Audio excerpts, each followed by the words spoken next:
Hello friend, मैं सूरज शर्मा और आप देख रहे हैं टारगेट विद ट्रिक्स। दोस्तों बने रहे मेरे साथ और लाइक और सब्सक्राइब करना ना भूलें।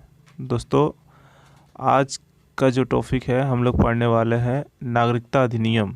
ठीक है, से बोल सकते हैं से प्राप्त नागरिकता। ठीक है, या फिर नागरिकता अधिनियम प्राप्त नागरिकता। ठीक है, तो दोस्तों लाइक और सब्सक्राइब जरूर करें और वीडियो को पूरा देखें। ठीक है, देखिए दोस्तों यहाँ पे ट्रिक है आपका नागरिकता को लेकर। जब पाजी देश में आया, क्या आया? जब पाजी देश में आया। ठीक है, ये आपको याद रखना है और इसी में आपको हम थोड़ा बताते हैं कि क्या है ये जब पाजी देश में आया। तो देखिए दोस्तों यहाँ पे जा जा से हो जाएगा आपका जन्म से। ठीक है, भारत का संविधान लागू यानी 26 जनवरी 1950 के बाद भारत में जन्मा, ठीक है, कोई भी व्यक्ति भारत का नागरिक है। समझ रहे बात? भारत में जो भी 26 जनवरी 1950 के बाद जन्म लिया होगा वो व्यक्ति भारत का नागरिक होगा। ठीक है, नेक्स्ट पॉइंट क्या है? इस प्रावधान के अंतर्गत 1 जुलाई 1987 के बाद भारत में जन्मा कोई भी व्यक्ति भारत का नागरिक है। याद रखिएगा, 1 जुलाई 1987।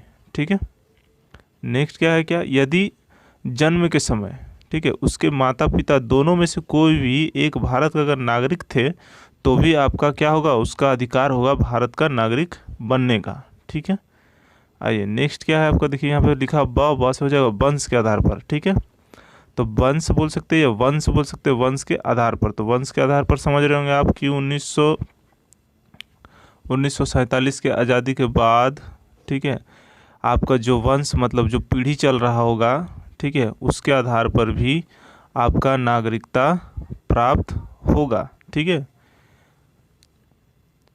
अच्छा उसके बाद है पाजी। पाजी मतलब पंजीकरण द्वारा। पंजीकरण द्वारा मतलब समझ रहे होगा जो भारत में 10 वर्ष 15 वर्ष या 20 वर्ष रह चुका होगा, ठीक है, और उसके लिए Aadhaar card, PAN card, voter card, ये सब कार्ड जो बनते हैं यानी कि पंजीकरण होता है। ठीक है, उसके आधार पर भी आपको नागरिकता प्राप्त होगा भारत में। ठीक है, उसके बाद देश। देश मतलब देशीकरण द्वारा। ठीक है, देशीकरण द्वारा मतलब समझ रहे होंगे 1947 में जब देश आज़ाद हुआ या फिर देश भारत देश बना, ठीक है, या फिर संविधान में आया, उस समय आपका देशीकरण हुआ। उसके आधार पर भी जो भी भारत का नागरिक या भारत के अंतर्गत आपका निवासी रहा होगा वो आपका भारत का क्या होगा? निवासी या नागरिक कहलाएगा। ठीक है, उसके बाद में आया मतलब समाया। में आया मतलब समाया। ठीक है, तो क्षेत्र द्वारा मतलब समाया मतलब क्षेत्र द्वारा। आप ये देख रहे भारत, ठीक है, ये भारत जो है, ठीक है, इसके आसपास के जो पड़ोसी राज्य हैं, ठीक है, उसका अगर कोई भी क्षेत्र, ठीक है, जैसे नेपाल, पाकिस्तान, अफगानिस्तान, भूटान, ठीक है, या फिर बांग्लादेश, इसका कोई भी हिस्सा अगर क्षेत्र जो अगर भारत में शामिल हो गया हो, उस समय भी अगर जो भी आपका शामिल हुआ होगा उसे भी आपका क्या होगा? नागरिकता मिलेगा भारत में। ठीक है, चलिए आइए नेक्स्ट है। समझ गए होंगे आप समाया, है ना? उसके बाद देखिए आइए नेक्स्ट पॉइंट है कुछ कुछ, जैसे कि अनुच्छेद 5 से 11 तक नागरिकता के संबंध में चर्चा की गई है। ठीक है, आपका आर्टिकल बोल रहे हैं आर्टिकल, ठीक है, आर्टिकल 5 से 11 के बीच नागरिकता के बारे में। ठीक है, जो भाग 2 में आता है। कितना में आता है? भाग 2 में आता है। आपको पता है 26 जनवरी 1950 से ये चल रहा है नागरिकता को लेकर। ठीक है, ऐसे आप बोल सकते हैं कि 1948 से ही चल रहा है। ठीक है, आपको इसके बारे में आपको और नागरिकता के बारे में आपका जैसे कि NRC, ठीक है, CAB, ठीक है, और CAA, इसके बारे में नेक्स्ट वीडियो में आपको हम दे देंगे दोस्तों। नागरिकता को लेकर जो अभी माहौल चल रहा था चारों तरफ, ठीक है, ये CAA जो है आपका तो पूरा देश में लागू हुआ है। ठीक है, तो इसके बारे में आपको हम नेक्स्ट वीडियो में दे देंगे। यहाँ देखिए नेक्स्ट पॉइंट क्या है? 2003 में महत्वपूर्ण बदलाव हुआ। ठीक है, जो 26 जनवरी 1950 के बाद भारत में पैदा हुआ हो या पैदा हुआ है, ठीक है, उसे भारत का नागरिक होगा। क्या होगा? वो भारत का नागरिक होगा। ठीक है, 2003 में महत्वपूर्ण बदलाव हुआ 26 जनवरी 1950 को लेकर। ठीक है, एंड नेक्स्ट पॉइंट क्या है कि 1955 के कानून को भारत की नागरिकता का आधार बनाया गया। ठीक ठीक है। इसमें कहा गया कि 26 जनवरी 1950 के बाद किसी का जन्म भारत में हुआ है तो वो भारत का नागरिक माना जाएगा, ठीक है।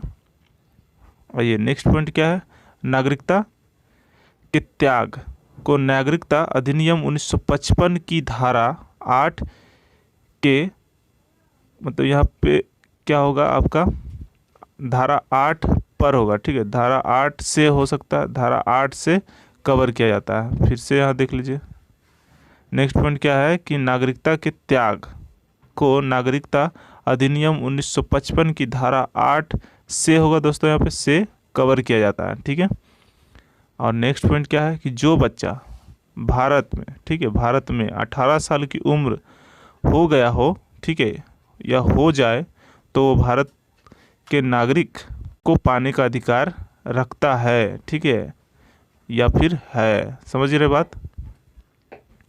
आइए नेक्स्ट चलते हैं। नेक्स्ट पॉइंट यहाँ पे कुछ है टॉपिक देख लीजिए। यहाँ पे 26 जनवरी 1950 को या उसके बाद किसी भी समय, ठीक है, भारत का नागरिक था तो वो भी नागरिकता कहलाएगा, ठीक है। 26 जनवरी 1950 को भारत का नागरिकता बनने के लिए अगर उसके पास पत्र होगा, प्रमाण पत्र भी होगा, तो वो आपका नागरिकता पाने का अधिकार रखता है, ठीक है। नेक्स्ट क्या है, ऐसे, ठीक है, एक ऐसे क्षेत्र से था जो 15 अगस्त 1947 के बाद भारत के हिस्सा बन गया हो, वो भी आपका भारत में नागरिक बनने का अधिकार रखता है, ठीक है। नेक्स्ट क्या है, यहाँ पर देखिए कुछ बात है विदेशी को लेकर, ठीक है। तो यहाँ पे देखिए भारतीय मिशनों को ऐसे मामलों में 30 दिनों के भीतर भारत की विदेशी नागरिकता देने के लिए प्राधिकृत किया गया है जो कोई गंभीर अपराध शामिल ना हो, जैसे नशीले पदार्थ की तस्करी, ठीक है, नैतिक अपराध, आतंकवादी गतिविधियां या ऐसी कोई गतिविधियां जिसके कारण 1 साल से ज़्यादा जेल हो सकती हो, वैसे अगर कोई काम नहीं किया है, ठीक है, और वो अपना पत्र अपने पास सुरक्षित रखा हो, ठीक है, और वो दर्शा सके कि हम भारत के नागरिक बनने का योग्य हैं, तो वो भारत मिशन के द्वारा 30 दिन के भीतर वो विदेशी नागरिक बन सकता है, ठीक है दोस्तों। अच्छा, आपको हम बताएं कि NRC, ठीक है, CAB और CAA, ठीक है, ये बात दोस्तों, CAB जो था वो CAA हो गया है, ठीक है। NRC तो आपका 1948 से ही चल रहा है, ठीक है, लागू हुआ था, ठीक है, या बोल सकते हैं उसके बाद ये आपका 1885 से ही चल रहा है, ठीक है। तो इसके बारे में आपको नेक्स्ट वीडियो में हमको दे देंगे दोस्तों। आज के लिए इतना ही, मिलते हैं नेक्स्ट वीडियो में। Thank you for watching.